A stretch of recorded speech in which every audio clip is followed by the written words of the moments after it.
Do you remember strategy guides? I mean, the physical books that you had to buy from the publisher just to figure out how to get past a particularly difficult level? For those of you who may not remember or weren't born in the 90s, before the internet became the mainstream thing that it is now, you used to have to go out and find a book at your local Radio Shack or Circuit City that had a walkthrough of a game that you had. And for me, there is none more famous than Prima's official strategy guide to Starcraft. I still have this book, and as you can see, it's a bit beaten up. I studied this thing front to back, from the detailed maps to the general strategies and everything in between.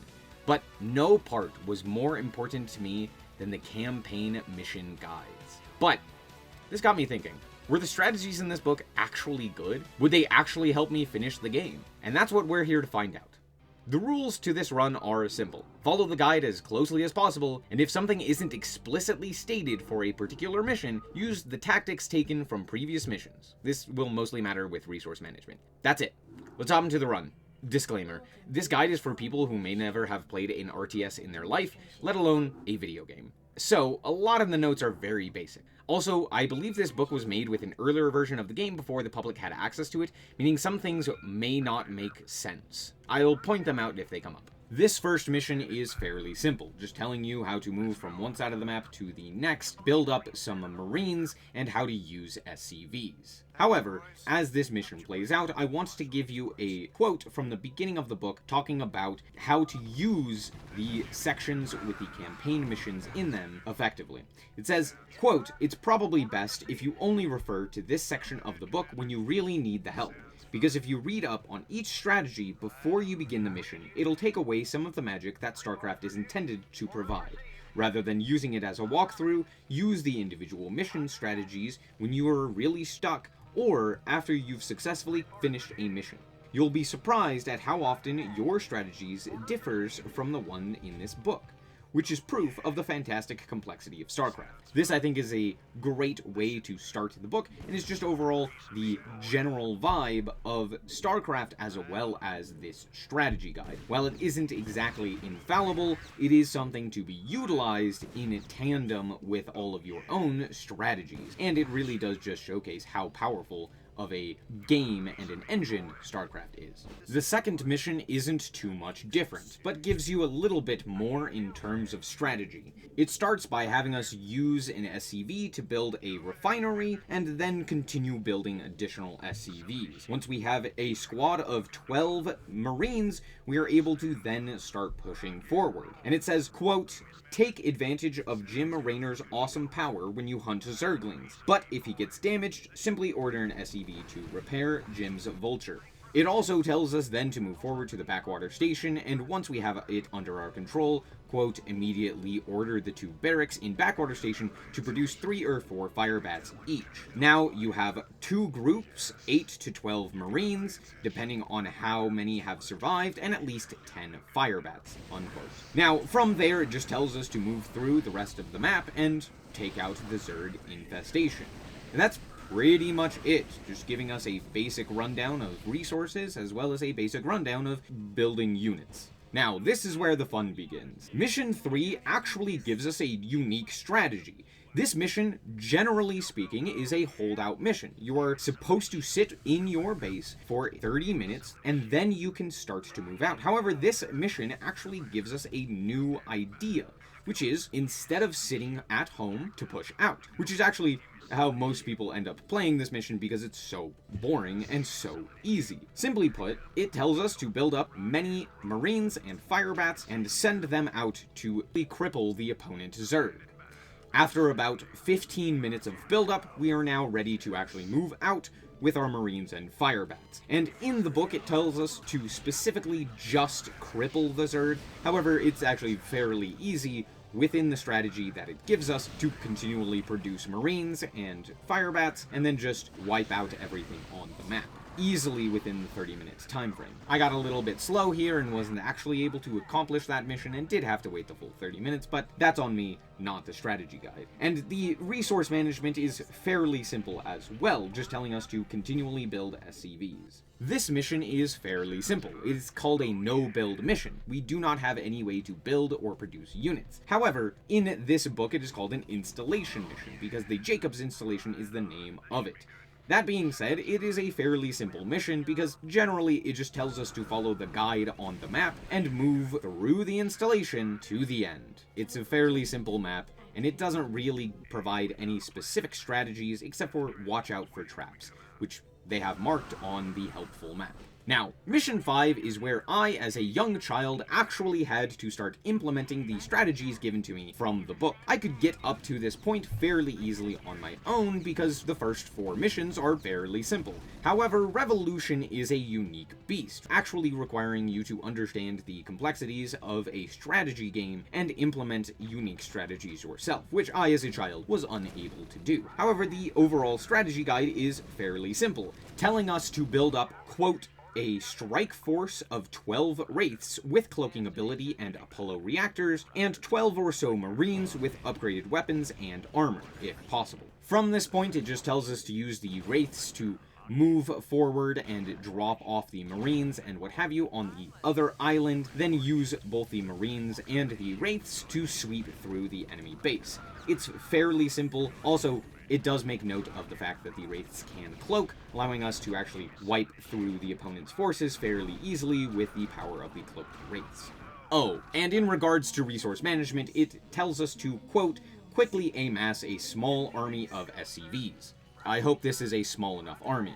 Mission 6 is a fairly unique mission overall. You start off with a small contingent of forces and have to move to a burning base, which then, of course, the book tells us to repair our own buildings. However, not only that, but you also receive some forces in the middle of the map, including the downed NORAD 2 battlecruiser, as well as a few other forces. The strategy overall is to put the Marines in the bunker and just repair the Goliaths and NORAD 2 when you can. A fairly simple strategy. Once our original base and NORAD 2 are secure, it tells us to, quote, build up a fleet of Wraiths and a large contingent, 20, of Vultures, Goliaths, and Marines to mount an assault on the Spore colonies guarding the airway between the base and the NORAD 2.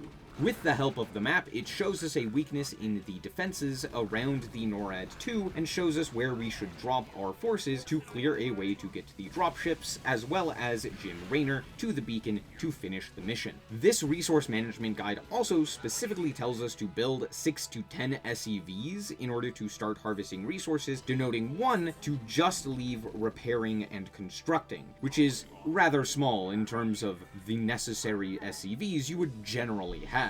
Odd.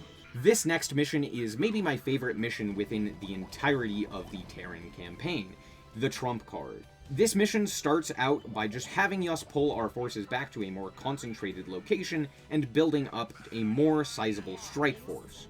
It tells us to, quote, build up a force of about 10 siege tanks, 12 Wraiths, 10 Goliaths, and 12 Marines, then move systematically along the northern corridor, unquote. With this information, we can easily go through the top side of the map to go into the enemy base. However, at this point, it has not told us any more information, allowing us to simply use this force given to us, no other forces, making the latter part of this mission pretty difficult because we don't actually have any reinforcements. Eventually, I do end up making it to the very end and transporting our SCV with the psi emitter to the beacon necessary. However, it did require a little bit of finagling for me to get the strategy correct. Now on to the big push, Mission 8.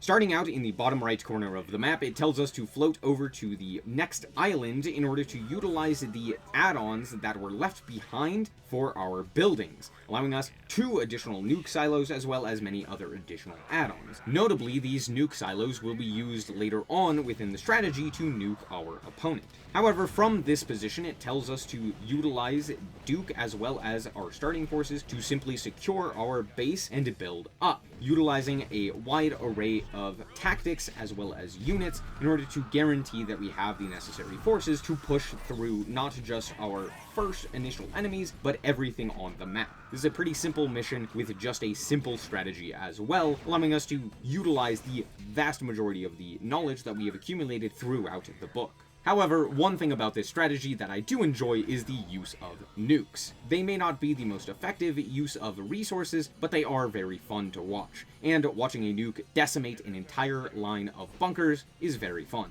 Mission 9. New Gettysburg is one of the most iconic missions within all of Starcraft. This is the mission where Mengsk first betrays Sarah Kerrigan to the Zerg.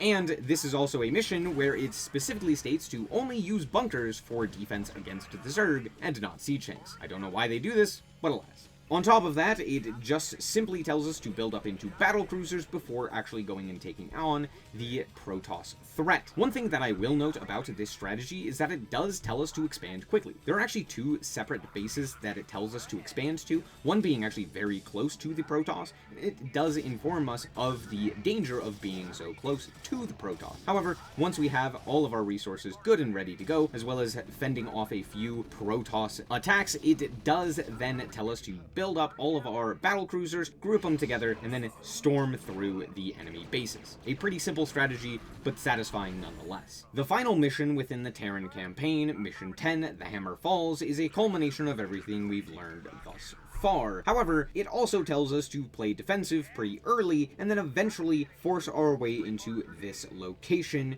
right outside of our base. From here, it tells us to build another set of defenses just here and along the way, in both the map as well as in the actual strategy itself. From this position, it tells us to move forward even further into the new resource locations, defending them with a wide array of different buildings and units, and once we have finally established a foothold in this central area, we can then start building up our battle cruisers. Using the battle cruisers as well as science vessels, wraiths, etc., it tells us to then finally move forward into the ion cannon and Yamato it down. Overall, a fairly effective strategy. And that's it for the Terran campaign. Overall, it did work fairly well within the missions of the Terran campaign. However, there is one notable exception, that being the trump card. I feel like it just didn't really tell you what to do past the initial build-up, and it didn't really give you the greatest of strategies. One other thing is that it tells us specifically to kind of forego clearing out the map and engaging with some of these forces that may be a little bit more problematic. Now, generally speaking, I would agree with some of these ideas, but there's a lot of instances, especially in something like the trump card or the Hammer Falls, where being able to push through specific enemy forces would have allowed us a lot easier times, and this will come back to bite us in the butt later in the campaign. Now we can start with the Zerg campaign, starting with our first mission, which in the book is summed up in one word, quote-unquote, Hydralisk. Now, this overall is a fairly simple strategy. It just tells us to build up a large amount of Hydralisks, 20 to be exact, as well as securing our defenses with a pair of sunken colonies, as well as then building additional Zerglings and what have you. But from there, just utilizing the Hydralisks to move from point A to point B to point C. Pretty simple.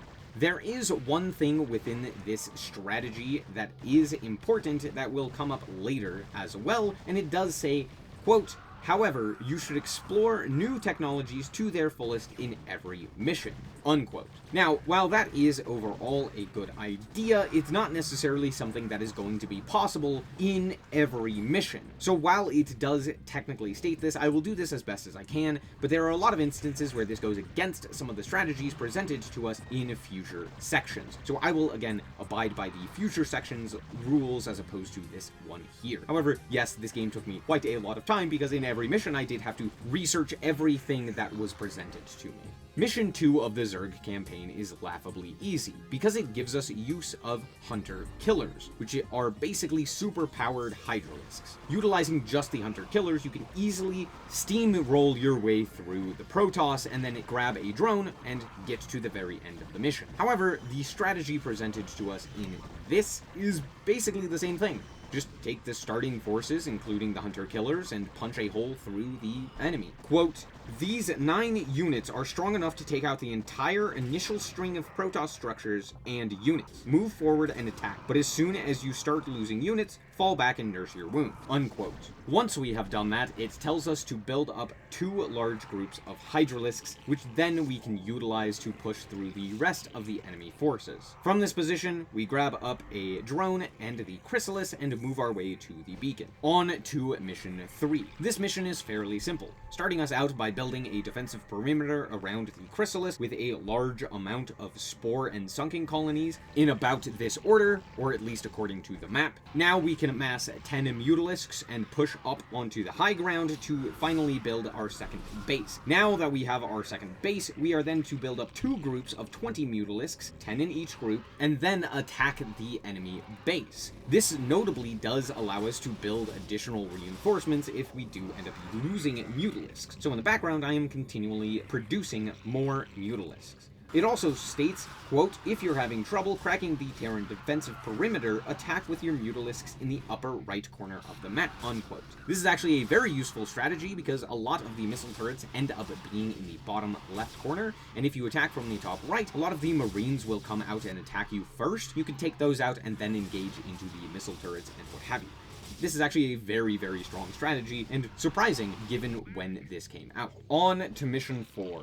Agent of the Swarm. This starts by having us build up a large swath of sunken and spore colonies. From there, it says to, quote, after you secure your main base, you should create a large group of mutalisks to fly over and secure the airspace over the central island, unquote. This just is a simple repeat of the previous mission of building up a large amount of mutalisks. 2 full groups this time, as opposed to 2 groups of 10. From this position, we are then told to, quote, bring your ships in 2 waves, with the first wave taking the missile turrets quickly, and then the second wave to attack miscellaneous ground units, unquote. This is a pretty simple strategy as well, just allowing us to swipe through the entire enemy base, and once we are in position, we are to bring in our queen to infest the command center and win the mission. It overall is a fairly simple strat, similar to the previous mission. However, it also gives us a backup strategy if we want to utilize our ground forces, the Zerglings and the Hydralisks. There is a bit of a hiccup with the book that I have, because it states, quote, to make the suggested air assault, you must build a spire and upgrade it to a greater spire, unquote. However, there's no capability of us building a greater spire in this mission, it's just not possible. So, bit of a slip up. I don't know where this is coming from. Another no-build mission for mission 5. This one is another very simple one, just telling us to follow the line pointed out to us on the map and go from there, watching out for traps and what have you. Very similar to the previous no-build mission. Now on to mission 6. The Dark Templar. This mission starts us out by branching out to the new bases that are available in the upper middle and left middle areas of the map. From here, it tells us to build up a solid base of hydralisks and research until we can get guardians. It also states that, quote, hydralisks are not completely effective against the powerful Protoss units, however, so always attack and defend in number, unquote. Moving on, it tells us to make, quote, 3 groups of mutalisks, guardians, and hydralisks, 8 to 10 of each, unquote. Then it tells us to move down the left side of the map and then move on to the right side, all the way through each of the Protoss bases. It's a fairly simple strategy and works really well. Pairing the Guardians and the Mutalisks as the way to attack ground and air respectively is a fairly simple strategy that we will see throughout the rest of these missions. Except for in the next mission, which is Mission 7, the Cullen. This mission is our only instance of Zerg versus Zerg, and that's because story-wise, one of the Zerg Cerebrates, which is the minds behind the Zerg broods, ends up dying, forcing us to end up killing off the brood ourselves. The strategy for this mission is rather odd. It tells us to immediately start by building a Zerg hatchery in the corner of this map, which seems kind of odd because we do not necessarily have the resources to continually build additional things. However, it tells us to, quote, establish a hatchery and a sunken colony for defense, unquote, forcing us to not only build a hatchery, but also a sunken colony, a creep colony, and a spawning pool, forcing us to utilize pretty much all of our resources on a hatchery that isn't even near minerals. And we do have the necessary forces to just clean through the enemy base, because immediately after it tells us to clean through the initial starting base with the forces that were given to us. Kind of a silly strategy overall, and genuinely feels like something that was made from a previous version of the game, where maybe you started with more resources. Now that we have established our actual base, it tells us to build up spore colonies and sunken colonies to help against other attackers, and then to, quote, build up 2 groups of 12 Zerglings each. You'll overwhelm the enemy with these vicious little creatures and sweep through a large portion of the enemy infrastructure before they're wiped out, unquote. While this technically is possible, it doesn't actually do anything. It is just a time sink and a resource sink. From there, it tells us to simply build up a force of Guardians and Hydralisks and to move through the enemy bases as you see fit. It's a pretty simple strategy, once again, utilizing the Guardian as well as some sort of anti-air. It works. It's not great, but it works. Here is also a random quote from the book. Quote, eventually, with the help of Kerrigan's Psystorm, unquote, you don't get Kerrigan in this mission. She doesn't show up here. So I don't know why this quote's in here. Again, probably from a previous version. Mission 8, Eye for an Eye, is a scary mission. The Dark Templar are invisible cloaked units that are able to walk into the mission objectives without you being able to see them. However, when you actually learn how this mission functions and the fact that the Dark Templar only show up once in every 10 or so minutes, you start to immediately notice how easy this mission realistically is. But, alas, the strategy guide does not know this information and ends up making us paranoid about these Dark Templar. The book states, quote, the enemy will constantly test the beacon sites, unquote, which is technically true, but it won't test them very frequently with Dark Templar, which if a Dark Templar touches any of the beacon sites, we immediately lose the mission, and there are 3 of them to defend. The book tells us to build up a contingent of Hydralisks around each one of these beacons. Once we've done that, it tells us to build, quote, 10 to 12, unquote, Hydralisks to move into the new base on the top middle of the map. The next strategy it tells us to use is to build a group of, quote, 8 Guardians and 4 Mutalisks, a group of 8 Hydralisks and 4 Ultralisks, and 2 single-unit groups with a Queen in one and a Defiler in the other, unquote. Then it tells us to move through the right-hand Protoss base, and from there establish a second base, or 5th base, I guess, in the Protoss remains of the base, and once we've got our mineral fields and Thespian geysers going, we then can make a large enough group, including 4 or 5 Queens with the Spawn Broodling ability to take out any Templar we come across. From here, we can swing through the final enemy base and finish the mission. This mission also states to, quote, research the entire tech tree, unquote. So this mission took me a lot longer than it probably needed to. Now on to Mission 9, the Invasion of Ire. Quote, there are enough high-end Protoss units in this scenario to pound you into the Stone Age, so don't attempt a war of attrition, unquote. Which, to be fair, is exactly what the Zerg want. Zergling units are cheap, easy to produce, and very fast, meaning a war of attrition, especially against the Protoss units, which are expensive, slow, and bulky, means that running a lot of Zerglings into a bunch of Dragoons is a very good idea. That being said, that is not the strategy that the game gives us. From here, it tells us to stay in defensive mode until we have a large amount of Hydralisks, Zerglings, Queens, Zergs, and Overlords for transport. I don't know why we need Overlords, but alas, it tells us to do that. From here, it tells us to build a full group of Zerglings, 2 full groups actually, and a group of Hydralisks and Scourge. The Scourge will be used for specifically carriers. Now that we have our forces established, it tells us to punch our hole through the teal Protoss until we come to the Crystal. Now the Scourge up until this point have not been used because the Scourge are, quote, basically carrier killers. If you do see a carrier on the horizon, send all the Scourge at it at once. Don't hesitate for a second, because a carrier can decimate your forces very quickly, unquote. However, this is foolhardy, because if all 12 Scourge connect, you end up losing a lot more resources forces than the Protoss would for one carrier, and it only takes about 4 or 5 Scourge in order to take out one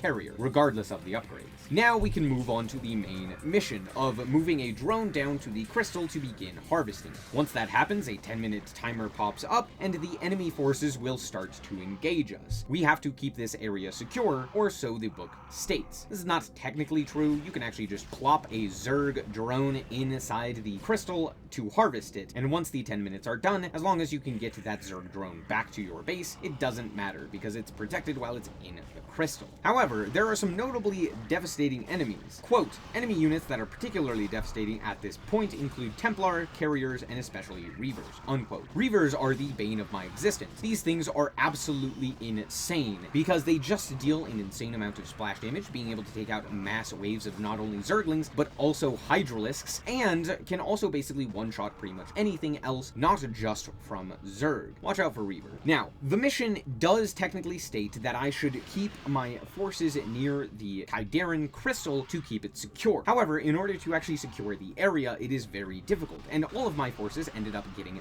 destroyed, leaving me with basically nothing. However, earlier in the mission, it told us to make overlords with the ability to pick up and drop off. This will come in handy here, because it tells us to bring an overlord over when the 10-minute timer is up and transport the drone via said overlord, meaning as long as I have the ability to use an overlord, pick up the drone when the harvest time is up, and move it back to the base without the drone dying, we still end up winning the mission. So while this wasn't exactly the strategy given to us by the book, it still functions and was more or less to what the book told us to do. This is the first time that a specific strategy is presented to us in the book. Quote, it's handy to have a second hatchery going.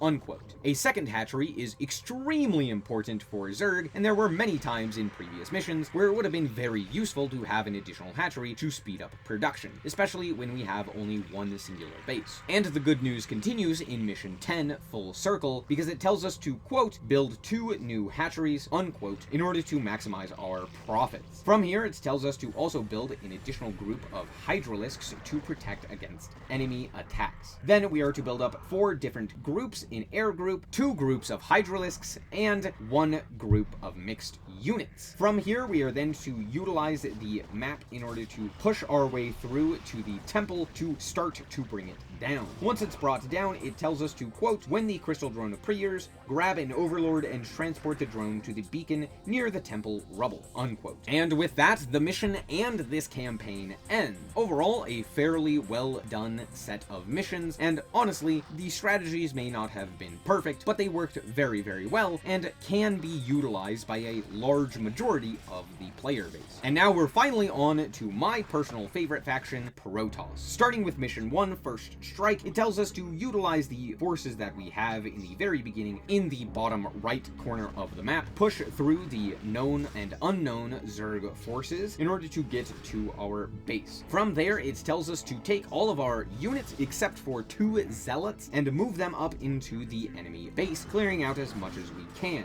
Then, once we have done as much damage as possible, to move them back. Now that we've done that and efficiently set up ourselves for success for the following mission, we're also just to play around with the Protoss units now that they are relatively new. Now that we've built up a solid force of, quote, 6 zealots and 6 dragoons, unquote, we can now officially finish out the mission to move into the rest of the map and clear out the remaining Zerg presence. Surprisingly, this does work. I really didn't think that so few units would actually work, but the Protoss units are significantly stronger than that of the Zerg. Moving on to Mission 2, Into the Flames, this is another fairly simple mission. It's the second mission within the Protoss campaign, and overall is another simple strategy, just telling us to build up our defenses utilizing the photon cannons, as well as a few additional units. It also tells us to quickly move into the new base that is present on the map. Quote, setting up a new nexus by the mineral field in the lower right corner of the map is important to your victory, unquote.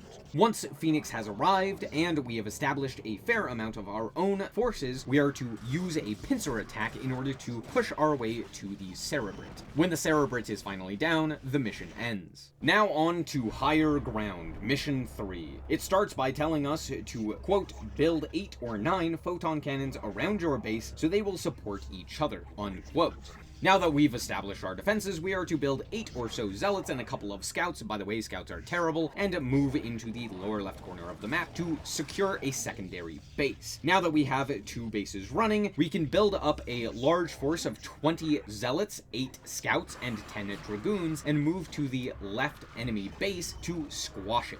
From there, we are to, quote, after you destroy the left-hand Zerg base, build a nexus and harvest any remaining minerals and gases, unquote. At this point, realistically, we don't need the additional resources, but since the game tells us to do so, we will do so. From there, we just take our remaining forces, as well as any newer forces that they have told us to construct, and move into the last enemy base. The next mission, the Hunt for Tassadar, is a rather interesting mission. It starts us out in the bottom right corner of the map with a fair amount of forces. However, we have to use these forces to push through enemy Zerg defenses to finally meet up with both Tassadar and Raynor. Once there, we can establish a base and then continue our push back the way we came. However, once we reach the base, a large contingent of new Zerg forces will appear in the path where we just came through, meaning that we have to fight our way back to the beacon.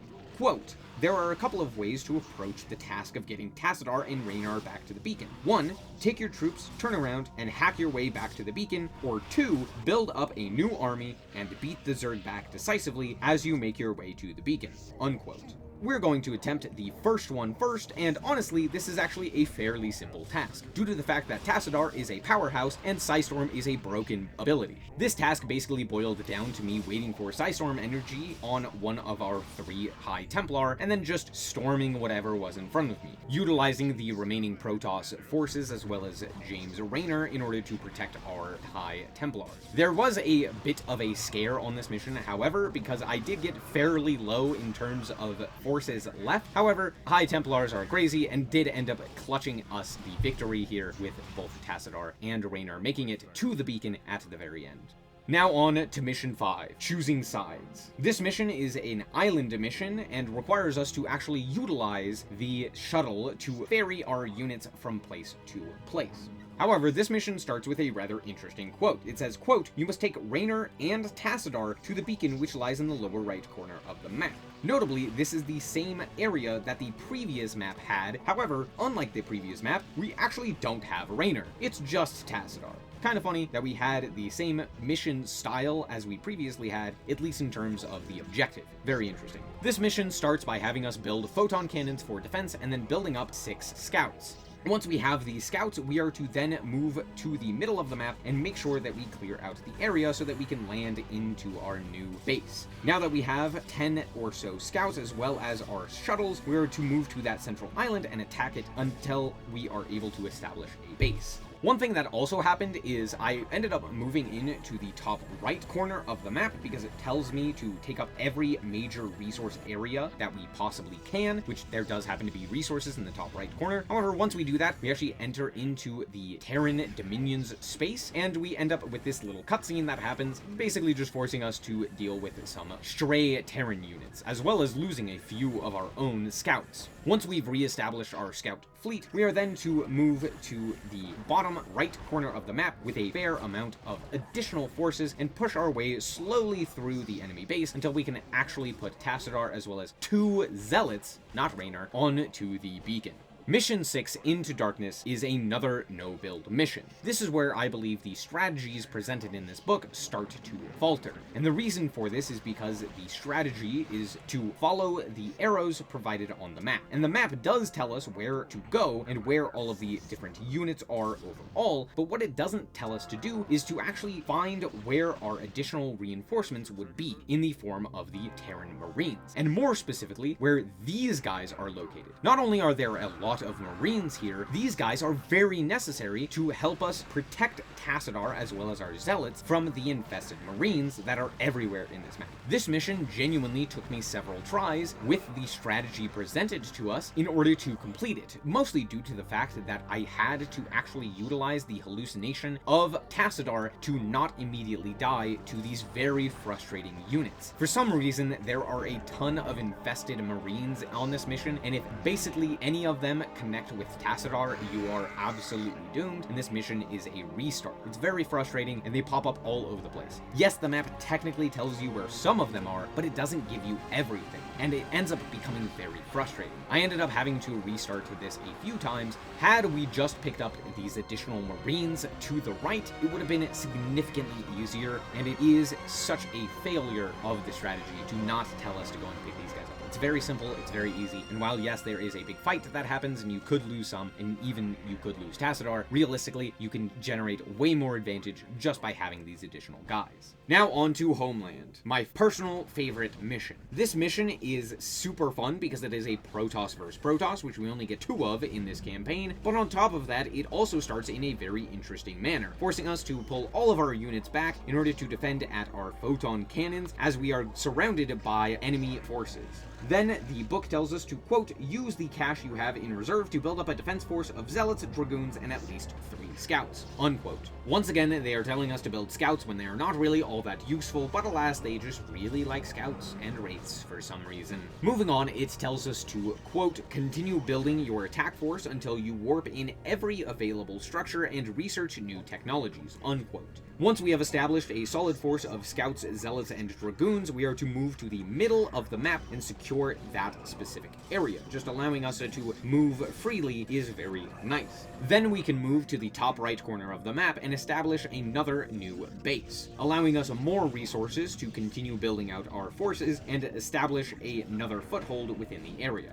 Quote, when your second base is up and running, move your troops down to the bridges in the map's center. Zerg bases lie on either side, but the one you want is in the lower right corner, unquote. Notably, not Zerg bases, these are Protoss. Every enemy on this map is Protoss. That being said, it also tells us to pick up our Reavers, 3 or 4 of them with the upgraded Scarabs, and use the shuttles to ferry them around, which is something that is actually used in professional play. So hey, shoutouts to the book for actually getting something correct. It's pretty solid. Then we are just to move down to the bottom of the map and clear out the enemy base. This actually took me quite some time because of the enemy Reavers. Enemy Reavers are the bane of my existence. They ended up just sweeping me over and over, and I had to continually rebuild forces. Now notably, it does tell us to actually utilize that idea of continually rebuilding forces that have previously died, so at this point, it seems fairly okay to actually reinforce my forces.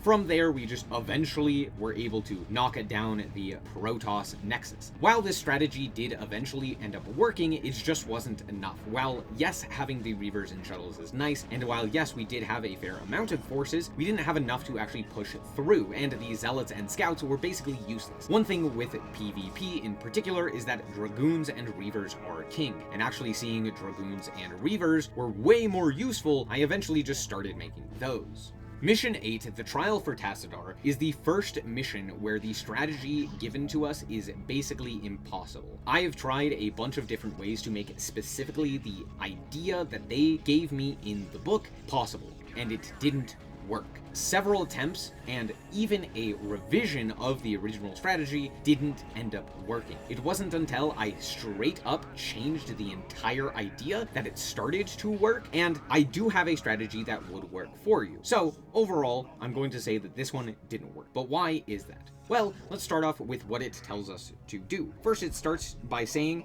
quote, you should place photon cannons in bunches, at least 6, at the entrance and exits of your base, unquote. We have a fairly secure base, and establishing even more of a foothold is not a bad idea. From there, we are to get into the carrier research and establish all of the carriers we possibly can, as well as all of the research we can for carriers and air units. Quote, the best way to reach the stasis cell is to move 2 groups of carriers and scouts in from the air with Raynor in his battlecruiser as backup, unquote. While this technically works, the way that it is worded in the actual strategy guide doesn't. It tells us to build 4 fully loaded carriers and 6 to 8 scouts, and utilize those in 2 separate groups to attack the stasis cell. This is purely not enough forces. It's not enough damage, it doesn't allow us to actually punch through anything, and it just overall doesn't work.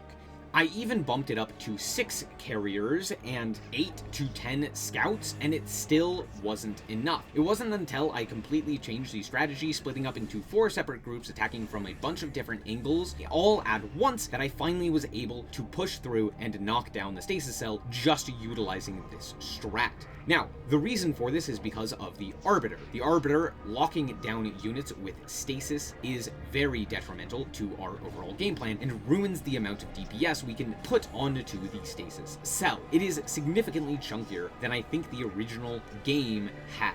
This strat also tells us to specifically head straight for the stasis cell as opposed to waiting for anything else. And while this strategy does work if you are specifically doing what they have told you to do, it overall doesn't, because there are so many scouts, so many carriers, so many arbiters, and so much damage that it really is very difficult to even put the necessary damage out to accomplish this mission. Here's what I did. Instead of just focusing on breaking through to the stasis cell, I actually just wipe out the entire map. This may seem more difficult, but due to the fact that the 2 bases right next to you have very minimal anti-air, you can actually utilize the carriers you establish from your first base to sweep through both of the purple enemy bases. Now you have access to 2 additional bases to utilize for carriers, scouts, and other such units. Once you've established those 2 bases, not only will the red base start attacking you with Templar and scouts and what have you, weakening not only their own defenses, but also allowing you to more effectively peel them apart, you can now start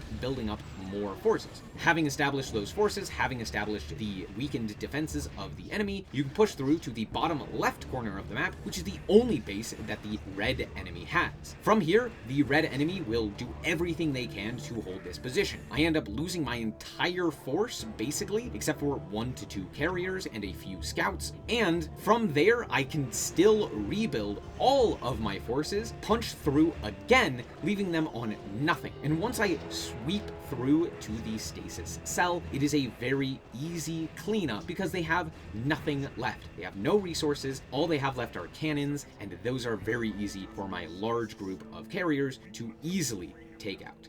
This is a much better strategy and overall works way cleaner. It does take a fair amount longer because you not only have to establish your carriers and then wipe through the entire map, but overall it is way more consistent. I even believe this is what the original plan was from the Blizzard team. Because the first 2 enemy bases have such little anti-air, they're like, hey, make some carriers, defeat these bases, then move on from there. And overall, I really do like this strategy a bit more. The strategy presented in the Prima's guide is very frustrating and is basically reliant on a lot of luck going your way, especially with Arbiter stasises.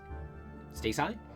Finally, we can move on to Shadow Hunters. This one overall is a fairly simple mission, however, it does take quite some time. It tells us to start out by making 2 different nexi near the minerals, and from there establishing a large amount of probes. Once we have established all of the technologies necessary to get into carriers and arbiters, we are to then make a group of 6 carriers and 4 scouts, as well as arbiters and observers, and move them into the middle of the map, securing as much as we can. Notably, this mission also tells us to take the 3 mineral and 3 gas bases, and the thing is, while only 2 of each are on the low ground, there are 2 additional bases, a gas and a mineral base, on the high ground. So I figured I should take those as well, because the book does tell me to take 6 total bases. After securing the middle of the map, it tells us to build up a large amount of Archons in addition to the forces that we have established, so I built a large amount of Archons. From there, we push through to the Cerebrit on the left, and then utilize Zeratul to take out that Cerebrit, then just sweep over to the right. It's a fairly simple strategy, but it works really well, and honestly, the Archons are a nice addition, allowing us to utilize the mass amount of gas that we have banked up in order to put them into something. However, High Templar are also very useful here, and would have been a nice addition in tandem with everything else. And on to the final mission of not just this campaign, but this game, Eye of the Storm. This is the exact mission that made me want to do this video, because it starts by telling us that this is the culmination of everything we've learned. Quote, "This is the game's greatest challenge, as it should be. First, hotkey the Terran Command Center and Protoss Nexus to keys 0 and 9. This way you can jump quickly from base to base without having to scroll across the map, unquote. The first thing it tells us to do after this point is to build up a large defense of both Terran and Protoss variety, throwing Marines in bunkers with siege tanks and turrets behind, as well as throwing up a myriad of photon cannons. Now we are told to expand to the various different bases and locations throughout the edges of the map and utilize all of the resources available to research all the technologies we possibly can. Now for the pièce de résistance. Quote, build up a massive, balanced attack force comprising of at least 8 groups of 12 units each. Zealots, 2 groups, Dragoons, 1 group, Scouts, 1 group, Carriers, 1 group, Firebats, 1 group, Marines, 1 group, Wraiths, 1 group, and Battlecruisers, 1 group. Hotkey all groups to keys 1 through 9, and your comsat station to 0. Now, funnily enough, in order to get 2 groups of Zealots, a group of Dragoons, a group of Carriers, and a group of Scouts for the Protoss forces, you actually basically have to have 0 probes as well as 0 of the other units. It is very slim on the margins available to you in terms of supply, which is very funny. Quote, using your comsat station, expose the Overmind, then quickly move through your groups, telling each to attack the Overmind. All 100 plus units will make a run for the Overmind and attack in a flurry of interceptors, acid sprays, and bloodshed. If you've constructed your groups properly, the Overmind will die before the last of your units bites it. This strategy is brilliant. Not only is it funny, it also is very effective. It works very well, allowing you to utilize a large amount of different units from both the Terran and Protoss factions. It allows you to make a big show for the last mission of the game, and it is very simple to execute, allowing any player to effectively win this game. However, there is a second option. Quote, if you don't want to endure the final battle as all units converge on the Overmind, move against the Overmind's position slowly by inching siege tanks towards the objective. Zerg defenses are thick, however, and a long, slow battle may drain your resources before you get there. A large strike provides the spectacular conclusion a great game like Starcraft deserves, unquote. Now, while this may be technically true and a long slog could drain you of your resources, this map is specifically designed to basically never run out of resources. In the bottom left corner of the map, as well as the top right corner of the map, are bases full of resources, minerals and Vespene respectively, and it is very easy to establish bases in these corners, then receive enough resources to basically steamroll over the Zerg. Even the book states, quote, this map is Starcraft's richest in resources. If you're short on Vespene, the 4 geysers in the map's upper right corner contain enough Vespene to make anyone happy. 1 Nexus or command center can sit amid the 4 vents and receive a constant stream, unquote. I would suggest at least 2, but for the most part, they even know how much resources are on this map. And that's it. We did it. The game's over. And overall, the strategies, for the most part, held up. There were a few hiccups here or there, and some of these strategies were not exactly the greatest, but there was only ever one mission that I felt like wasn't really possible with the numbers provided in the book. However, that one was a very simple fix, and while it did take a few attempts, I was able to accomplish it with the strategy that was provided to me. It just required some tweaking of the numbers. So yes, this strategy guide does still work, and obviously it still is something that holds up to this day, even with the remaster of Starcraft. So overall, I just wanted to take you down memory lane and kind of show you some of the things that I really enjoyed when I was a kid, and to give you a little bit of insight into how I used to play these games. And that's going to be it for me. Hopefully you guys did indeed enjoy. If you did, a like is very much appreciated, and remember to always stay frosty. Bye-bye.